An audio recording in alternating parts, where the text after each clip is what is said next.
looks like it's about 14 lines long. So the first thing I do is I take a deep breath because I know that I can work through this forge. Okay, and when I'm annotating, I'm going to use that Lucky 7 method. And so I'm going to start here with looking at the poem's title. And I'm going to make some annotations here about what a forge is. And so looking at the title, it's called The Forge. And when I looked up, the word forge is a place where blacksmiths, also called furriers, would work metal, make metal works, and goes back. It's kind of an ancient craft, right? I think of the Greek god Hephaestus. In his Hephaestus, I think there's an A in there, at the forge, kind of the ugly god child of Zeus and Hera, forced to work the forge and married to Aphrodite. So those are some of my initial thoughts on the title. I'm wondering, as I'm beginning to annotate, who is in this forge and what are they doing? Okay, so those are some of the ideas that I thought of. Ancient craft, Hephaestus, and this blacksmith metalworking. Okay, I'm going to do a close reading, but before I do, I'm going to read through the poem once of Seamus Heaney's The Forge. All I know is a door into the dark. Outside, old axles and iron hoops rusting. Inside, the hammered anvil's short pitched ring. The unpredictable fantail of sparks or hiss when a new shoe toughens in water. The anvil must be somewhere in the center, horned as a unicorn at one end square, set there immovable, an altar where he expends himself and shape and music. Sometimes, leather aproned, hairs in his nose, he leans out on a jamb, recalls a clatter of hoofs where traffic is flashing in rows. Then grunts and goes on in, with a slam and flick to beat real iron out, to work the bellows. Okay, so I took a look at the title and just a basic sense of the poem, and I'm just going to write that BS. The basic sense of the poem is it seems that our speaker, we've got a first person I, our speaker seems to enter some kind of a portal, a doorway, and almost, it seems like almost to another time, but perhaps it is really in present day, although this poem seems to be very much about time. So the speaker is entering a portal to it looks like what is admiration, to admire a blacksmith who might not be appreciated for his work.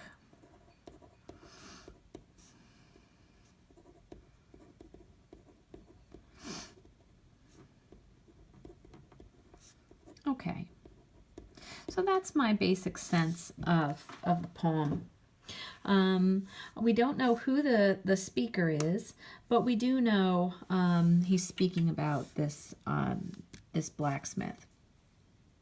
If I'm going to paraphrase any problematic lines or sentences, some words that stick out for me as maybe being challenging. Maybe I don't know what an axle is, iron hoops, an anvil. I might be interested in looking at definitions of alter, a jam, and bellows. Those might be some words I might be interested in defining. So for axle, I know an axle is often what ties together the parts of a wheel. Often, and sometimes I might even think like perhaps 19th century wagon wheels even, especially when it's paired with a word like iron hoops. When I think of an anvil, for me, I think of Wile E. Coyote's an anvil falling on him. It's that kind of odd shaped, pointed at one end and then flat on the other. That blacksmiths use really to hammer out metal. That's not a very good point there, but you get the idea. Anvil is specifically for metalworking. It's a metalworking tool. It's bigger than a tool. It's almost like a platform on which, by using various points and holes and surfaces, a blacksmith or furrier can mold the metal into whatever shape he wishes, depending on how hot they can get the metal and anvil. Interestingly enough, both the hammer and anvil, that word hammered, both have to be warm and of equal temperature to work the metal. Of course. Okay, that's why not just warm. I think I read that they have to be similar temperature. Okay. Other words that I would look at, an altar. Of course, I think of an altar is a place where perhaps where a priest or a holy person would hold communion.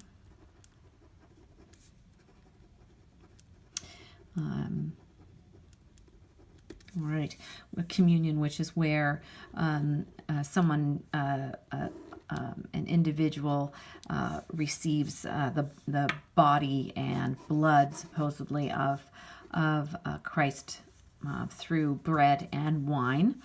But I also think of, and I chose that Catholic image of a priest because Heaney is Catholic, was Catholic.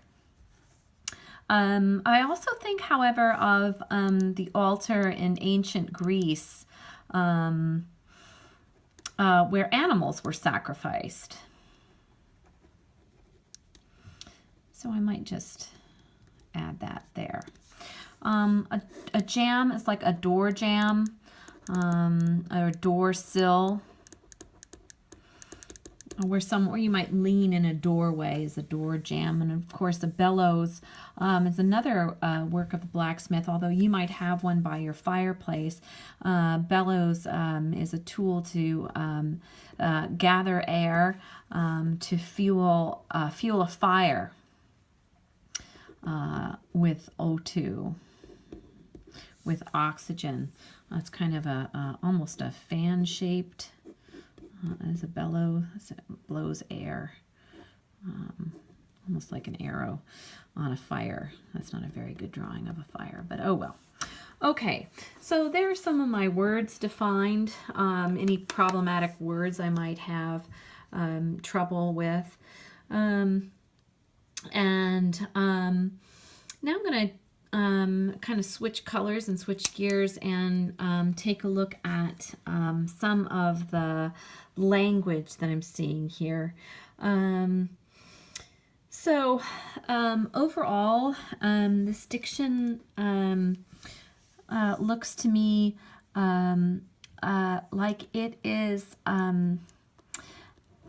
it seems to be admiring something or even masculine.